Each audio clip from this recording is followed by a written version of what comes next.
जिस दिन से पूतना का उद्धार हुआ, सक्टासुर का वध हुआ, मैया यशोदा ने ये बात की घोषणा कर दी पूरे ब्रजमंडल में, अब काऊ को भी मेरे लाला के दर्शन ना मिलेंगे, अब किसी को भी मैं अपने लाला के दर्शन नहीं कराऊंगी। मैया ने ये घोषणा कर दी।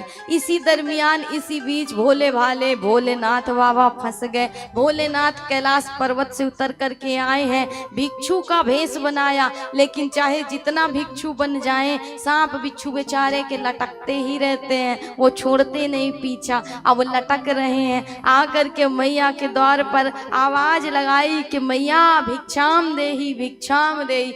मैया ने दूर से ही खोला खिड़की को और देखा और कहा, कहा बात है बाबा, कहा चाहिए? बोले मैया हमने सुनी कि तैने सुंदर से लाला को, नन्हे से लाला को जन्म दिया है, सो ही दर्शन करवाए दे मैया।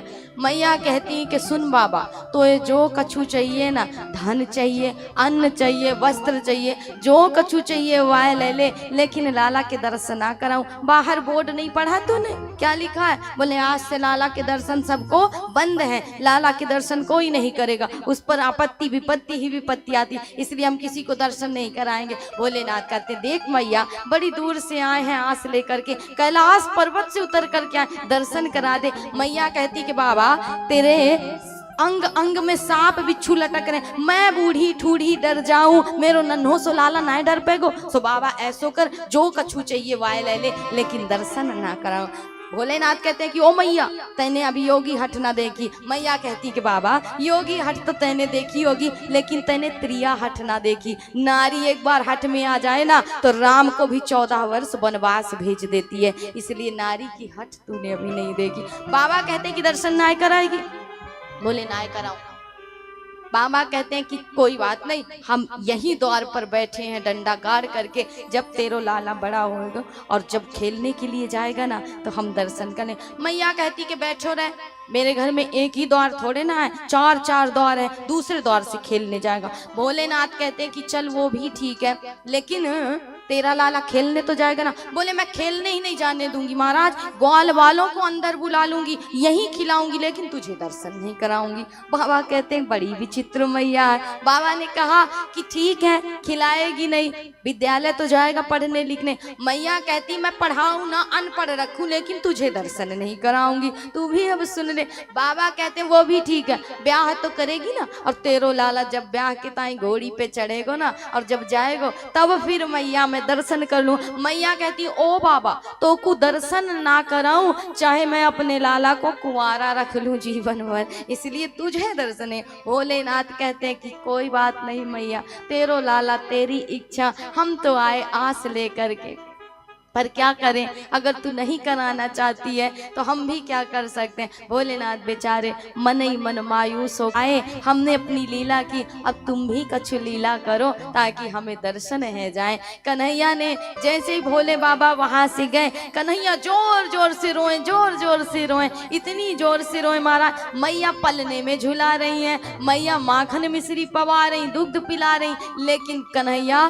शांति ही नहीं हो रहे हैं। अब कन्हैया शांत ना में जितनी भी गोपियां हैं आसपास की, सबने कन्हैया को रोतो सुनो तो दौड़ी दौड़ी आई और कहा मैया कहा बात है गई,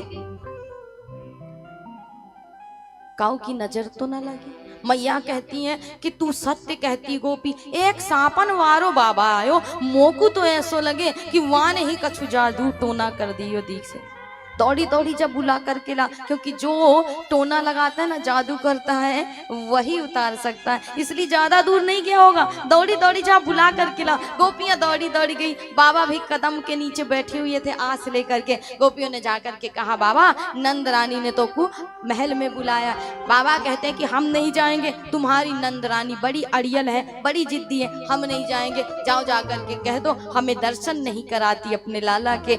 सखियों ने कहा, गोपियों ने कहा कि बाबा दर्शन के ताई ही बुलाया, एक बार चलो तो सही। कहते भोलेनाथ जब आए और मैया लाला को लेकर के खड़ी हैं, कहती है बाबा कुछ ऐसा जादू मंत्र कर दे कि मेरा लाला शांत है जाए। भोलेनाथ कहते हैं कि मैया एक काम कर, मेरी गोद में दे दे, तेरो लाला शांत है जाएगा। मैया कहती कि बाबा दूर से ही कछु कर देना, क्योंकि तेरे अंग अंग में सांप बिच्छू लटक रहे हैं, मेरो लाला डर जाएगा। लेकिन भोले बाबा कहते हैं कि जब तक गोद में नहीं दोगी तब तक टोना जादू नहीं शांत होने वाला है। जैसे ही मैया ने भोलेनाथ की गोद में दिया, भगवान जोर जोर से हंसने लगे, खिलखिला करके हंस पड़े। मैया ने कहा बाबा तेने अच्छो कियो, और जैसे ही मैया ने लिया फिर कन्हैया रोने लगे। अब मैया लेवे तो कन्हैया रोए और बाबा ले तो कन्हैया शांत रह जाए। मैया ने कही बाबा कछु ऐसो कर दे कि मेरी गोद में भी आकर के शांत रह जाए।